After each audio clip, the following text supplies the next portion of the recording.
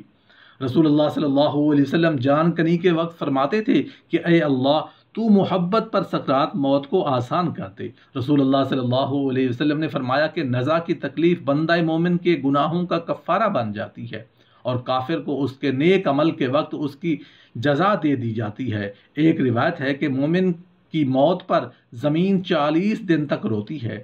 حضرت عطا الخراسانی رحمۃ اللہ علیہ فرماتے ہیں کہ جو بندہ زمین کے کسی حصے میں سجدہ کرتا ہے وہ حصہ قیامت کے روز تک اس کے مرنے کے دن سے روئے گا۔ ایک اور روایت میں رسول اللہ صلی اللہ علیہ وسلم نے حضرت عائشہ صدیقہ رضی اللہ تعالی عنہ سے ارشاد فرمایا کہ جب مومن مرتے وقت فرشتوں کو دیکھتا ہے تو فرشتے اس سے کہتے ہیں کہ ہم تجھے دنیا میں واپس کر دیں اور روح قبض نہ کرے۔ وہ کہتا ہے کیا مجھے غم و آلام رنج و تفکرات کی جگہ لے جانا چاہتے ہو؟ اب تو میں نے نہیں جانا چاہتا، مجھے میرے پروردگار کے پاس لے چلو۔ حضرت انس رضی اللہ تعالیٰ عنہ سے روایت ہے کہ رسول اللہ صلی اللہ علیہ وسلم نے فرمایا کہ انسان کے 2 دروازے ہیں، ایک دروازے سے اس کا عمل چڑھتا ہے اور دوسرے دروازے سے اس کا رزق اترتا ہے۔ جب مومن مر جاتا ہے تو دروازے اس کی موت پر روتے ہیں۔ حضرت ابن عمر رضی اللہ تعالیٰ عنہ فرماتے ہیں کہ رسول اللہ صلی اللہ علیہ وسلم نے ارشاد فرمایا کہ جب بھی مومن مر جاتا ہے تو قبرستان اپنے آپ کو سجا لیتا ہے اور قبرستان کا ہر حصہ یہ تمنا کرتا ہے کہ یہ بندہ میرے اندر دفن ہو۔ ایک روایت ہے کہ کافر کی موت کے وقت سیاہ چہروں والے فرشتے آسمان سے آ کر اس کے ارد گرد بیٹھ جاتے ہیں اور اس کو تحد نظر دکھائی دیتے ہیں، جس کے بعد ملک الموت میت کے سرہانے بیٹھ کر کہتے ہیں اے خبیث روح، اللہ کی ناراضگی اور غضب کی طرف نکل کے چل۔ یہ سنتے ہی روح خوف و ہراس سے اس سارے بدن میں دوڑنے لگتی ہے، مگر طرح طرح کی سختی سے اس کی روح جسم سے نکال لی جاتی ہے اور وہ فرشتے اس کی روح کو ٹاٹ میں لپیٹ لیتے ہیں۔ اس وقت اس روح میں سڑے ہوئے جانور کی بدبو پھیلنے لگتی ہے۔ فرشتے اس کو لے کر آسمان کی طرف پرواز کرتے ہیں اور وہ دروازہ کھلوانا چاہتے ہیں مگر آسمان کا دروازہ نہیں کھلتا۔ حکم ہوتا ہے کہ اس کی نام سجین میں لکھ دو اور اس کے بعد یہ روح زمین پر بھیج دی جاتی ہے اور جسم میں داخل کر کے فرشتہ سوال کرتے ہیں کہ تیرا رب کون ہے؟ وہ جواب دیتا ہے مجھے معلوم نہیں۔ پھر پوچھتے ہیں تیرا دین کیا ہے؟ وہ لا علمی ظاہر کرتا ہے۔ پھر رسول اللہ صلی اللہ علیہ وسلم کے متعلق سوال کرتے ہیں، وہ یہی جواب دیتا ہے کہ مجھے معلوم نہیں۔ اس وقت خدا کی طرف سے ندا آتی ہے کہ میرے بندے نے جو کچھ کہا بالکل جھوٹ کہا، اس کے نیچے آگ کا بستر بچھا دو اور دوزخ کا ایک دروازہ کھول دو۔ دروازہ کھلتے ہی دوزخ کی گرمی اور آگ کے شعلے لپکنا شروع ہو جاتے ہیں۔ پھر اس کو قبر اتنے زور سے دبوچتی ہے کہ ادھر کی پسلیاں ادھر اور ادھر کی پسلیاں ادھر ہو جاتی ہیں۔ پھر اس کے اعمال ایسی بد شکل صورت میں آتے ہیں کہ اس کے جسم سے بدبو آتی ہے اور اس کو عذاب اور مصیبت کی خبر سناتے ہیں۔ محترم ناظرین، روح قبض ہونے سے پہلے میت کے سامنے اس کے اچھے اور برے اعمال پیش کیے جاتے ہیں۔ نیک عمل کو دیکھ کر اس کو خوشی اور مسرت ہوتی ہے اور برے اعمال کو دیکھ کر سخت رنج و الم میں مبتلا ہو جاتا ہے۔ حدیث شریف کا مفہوم ہے کہ انسان کی موت کے وقت شیطان سرہانے آ کر بیٹھ جاتا ہے اور مرنے والے سے کہتا ہے، اگر تو اس سختی اور اذیت سے نجات چاہتا ہے تو ایک مرتبہ زبان سے کہہ دے کہ معاذ اللہ، خدا ایک نہیں دو ہے۔ وقت مرگ مرنے والے کا کلیجہ جلتا ہے اور اس کو پیاس کی شدت ہوتی ہے۔ شیطان کہتا ہے، اگر تجھے پانی پینا ہے تو زبان سے اقرار کر لے اگر اس دنیا کا پیدا کرنے والا کوئی نہیں ہے۔ پس اگر مرنے والا صاحب ایمان اور سعادت مند ہوتا ہے تو شیطان کو دھتکار دیتا ہے۔ اس کے بعد شیطان پانی سے بھرا ہوا پیالہ لا کر کہتا ہے، تو میری بات مان لے، میں تجھے پانی پلاؤں گا، بس اتنی سی بات کہہ دے کہ میں رسول اللہ صلی اللہ علیہ وآلہ وسلم کو نہیں مانتا، معاذ اللہ۔ یہ اتنا سخت امتحان کا وقت ہوتا ہے کہ اگر مرنے والے با ایمان ہے تو شیطان کا کہا نہیں مانتا، اور اگر یہ وہ ارباب شقاوت اور بدبختوں میں سے ہے تو شیطان کے ہاتھ سے پانی کا پیالہ لے کر جہنم کا مستحق بن جاتا ہے۔ یا اللہ پاک، ہمارے پیارے نبی حضرت محمد صلی اللہ علیہ وسلم نے جن چیزوں کی تمنا کی وہ چیزیں ہمیں بن مانگے عطا فرما دے، اور جن چیزوں سے ہمارے پیارے نبی حضرت محمد صلی اللہ علیہ وسلم نے پناہ مانگی ہمیں ان سے پناہ عطا فرما۔ ہمارے دین، دنیا، قبر اور آخرت کے مراحل کو آسان فرما دے، آمین یا رب العالمین۔